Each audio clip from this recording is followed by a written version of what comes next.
Hello नमस्कार, मैं Ruby Chawla, soft skill trainer. आज का जो मेरा टॉपिक है वो है interviews. Very important topic. Well let me tell you, बहुत से कैंडिडेट्स और बहुत से जॉब सीकर्स को ये लगता है कि उनको इंटरव्यू में सिलेक्शन इसलिए मिल जाएगा क्योंकि उनके पास नॉलेज है, वो स्मार्ट है, वो कॉन्फिडेंट है। बट क्या सिर्फ नॉलेज, स्मार्ट और कॉन्फिडेंट होने से जॉब मिल जाती है? No, it's very important to know that job उसी को मिलती है जो इंटरव्यू के दौरान सही से क्वेश्चंस के आंसर्स को दे दे। सो जो कैंडिडेट इंटरव्यू के दौरान अच्छे से अपने आप को प्रेजेंट कर ले, अपने आप को एक्सप्रेस कर ले, उसकी जीत पक्की है। अब इंटरव्यू होता क्या है? Interview is a conversation between two unknown people, यानी कि दो अनजान लोगों के बीच में बातचीत। अब अगर ये इंटरव्यू 5 मिनट का है, 10 मिनट का है, इस 5 और 10 मिनट के अंदर आपको अपना इतना अच्छा इंप्रेशन डालना है कि अगला आपको सिलेक्ट करने से रुक ही ना पाए। अब हमें बात करनी है इंटरव्यू की शुरुआत कैसे होती है। वेल हम सबको पता है कि पहला क्वेश्चन जो होता है वो होता है tell me something about yourself. But क्या हर बार यही क्वेश्चन होता है?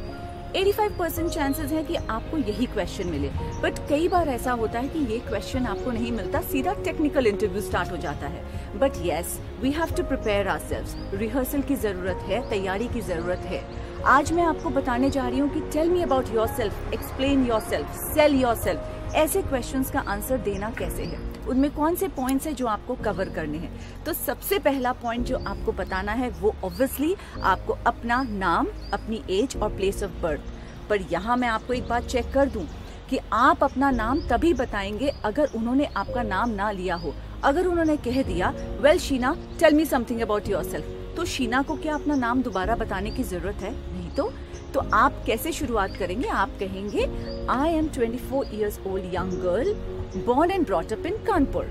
आपको नाम बताने की जरूरत ही नहीं है। तो यानी कि पहला पॉइंट वैसे तो है नेम, प्लेस और एज, बट अगर आपका नेम उन्होंने ले लिया है तो आपको नेम बताने की जरूरत नहीं है। So once you tell your name, place and age, then comes your second point, that is the most important point, that is your educational qualification. It's very important to tell about your educational qualification because यही तो base है, इसी के ऊपर तो आपका selection होने वाला है। सो आप अपने एजुकेशन के बारे में बताएंगे। आपको ध्यान ये रखना है कि जो आपकी लेटेस्ट एजुकेशन है, जो आपकी सबसे लास्ट वाली एजुकेशन है, उसके बारे में आप पहले बताएंगे, फिर उसके बाद उसकी पहले वाली एजुकेशन। जैसे अगर आपने MBA किया है तो पहले आप MBA के बारे में बताइए, फिर आप बताइए कि आपने BTech किया है, फिर आप अपने 12th के बारे में बताइए। यहाँ मैं आपको एक बात और बताना चाहूंगी कि आप जब अपनी क्वालिफिकेशन बता रहे हो तो जरूरी नहीं है कि आपको अपनी परसेंटेज बतानी है, क्योंकि अगर आपकी परसेंटेज अच्छी नहीं है तो वो एक गलत इंप्रेशन डाल देता है। अगर आपकी परसेंटेज 80% से ऊपर है, आप टॉपर रह चुके हैं, तो आप जरूर मेंशन करिए। स्कूल और कॉलेज का नाम भी बताने की जरूरत नहीं है अनटिल अनलेस वो टॉप मोस्ट स्कूल्स में से एक या टॉप मोस्ट कॉलेजेस में से एक हो। एजुकेशन क्वालिफिकेशन के साथ और क्या जरूरी है? उसके साथ आपको बताना है आपके प्रोफेशनल स्किल्स, आपकी टेक्निकल स्किल्स। अगर आपने साथ में कोई कोडिंग की हुई है या आपने कोई एंड्रॉयड डेवलपमेंट किया हुआ है, कोई भी आपने एक्स्ट्रा कंप्यूटर कोर्स किया हुआ है, जो भी स्किल्स आपने साथ में ली हुई है अपने कॉलेज और स्कूल की पढ़ाई के साथ, उसको जरूर मेंशन करना है। क्योंकि हमें ये फैक्ट नहीं भूलना है कि हम जितनी अच्छी तरीके से अपने आप को प्रेजेंट करेंगे और सेल करेंगे, उसी की बेसिस पर हमारा सिलेक्शन होना है। तो आप अपने एजुकेशनल क्वालिफिकेशन को बहुत अच्छे से प्रिपेयर करिए। फैमिली बैकग्राउंड के बारे में आपको बहुत डिटेल में नहीं बताना है, क्योंकि कई बार फैमिली बैकग्राउंड के ऊपर एक अलग से क्वेश्चन बन जाता है। फैमिली बैकग्राउंड में बेसिकली आप ये बता सकते हैं कि my father is a serviceman और my father is working in so and so company and my mother is a home maker and I have got 2 siblings। अगर आपके भाई बहन किसी अच्छी पोस्ट पर किसी अच्छी कंपनी में काम कर रहे हैं तो वो आप मेंशन कर सकते हो, नहीं तो आप बस इतना बोल दीजिए कि मेरे 2 भाई बहन हैं, मेरे 2 siblings हैं, दैट्स इट। और आपको ये बताने की जरूरत नहीं कि पापा का नाम क्या है और मम्मी का नाम क्या है, जो जनरली सारे स्टूडेंट्स बोल देते हैं और टाइम वेस्ट करते हैं। हमें कोई इंटरेस्ट नहीं है ये जानने में कि आपके फादर का नाम क्या और आपके मदर का नाम क्या है। So it's better that you just tell what your father does and what your mother does, so that they get an idea that what kind of a background, आप किस बैकग्राउंड से आए हैं। फैमिली बैकग्राउंड के बाद जो most important point आता है वो है आपकी हॉबीज। हॉबीज क्यों जरूरी है? ताकि हमें आपका माइंडसेट पता चले, हमें ये पता चले कि आपकी लाइकिंग किस चीज की है। और हॉबीज के ऊपर बहुत सारे क्वेश्चंस बनते हैं, इसलिए जो भी आप हॉबी बताएं बहुत जरूरी है आप सोच समझ के बताएं।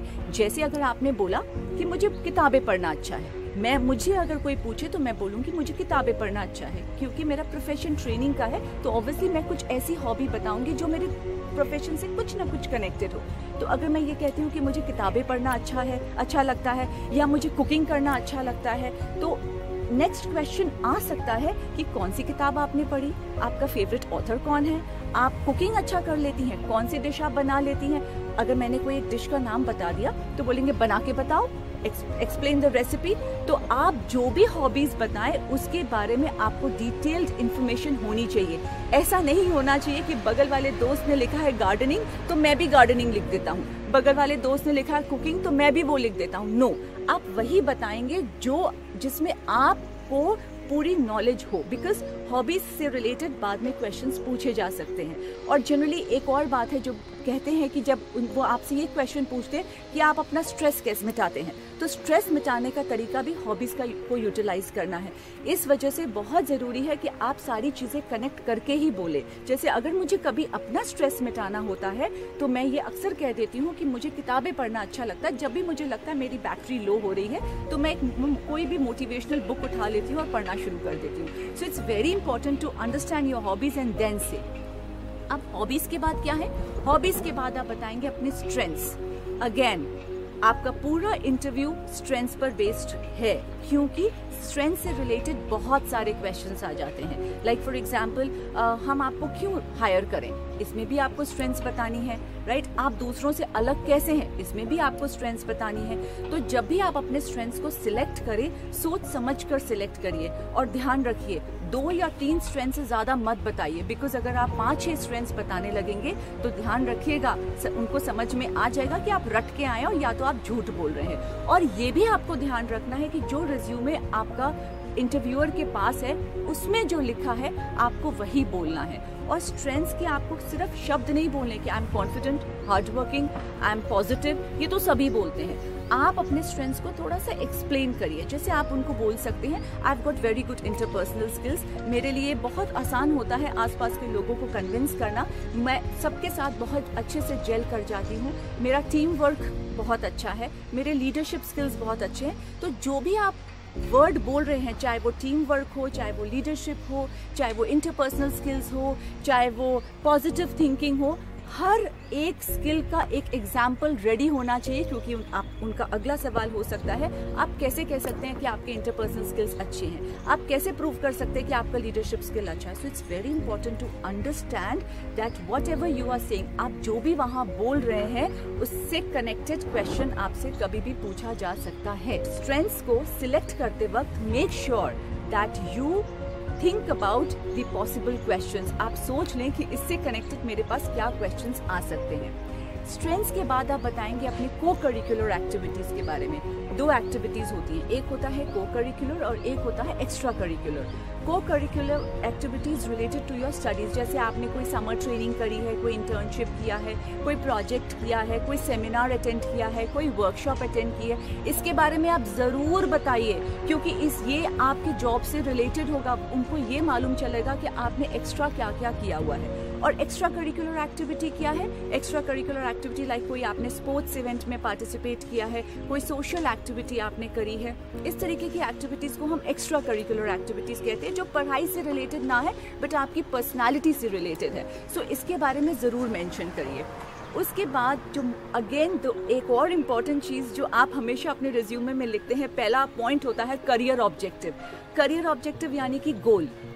जब आप अपने इंट्रोडक्शन को एंड की तरफ लेके जा रहे होते हैं तो हमेशा याद रखिए उसको अपने गोल स्टेटमेंट के साथ फिनिश करिए, क्योंकि इंटरव्यूअर ये जानना चाहता है कि आपने जो लिखा है अपने रिज्यूमे में उसके बारे में आपको मालूम है कि नहीं है, राइट? सो जो भी आपने करियर ऑब्जेक्टिव अपने रिज्यूमे में लिखा है उसी से रिलेटेड आप अपना गोल बताइए कि मेरा गोल है कि मैं एक अच्छी कंपनी में काम करूं जहां मेरे स्किल्स यूटिलाइज हो सके, मेरे स्किल्स यूज हो सके, जहां मुझे अच्छी ग्रोथ मिले, जहां मुझे अच्छे सक्सेस मिले, जहां मैं अपने आप को तरक्की की मोड़ पे पा सकूं, जहां मैं अपने आप को एक सक्सेस की तरफ जाते हुए देख सकूं।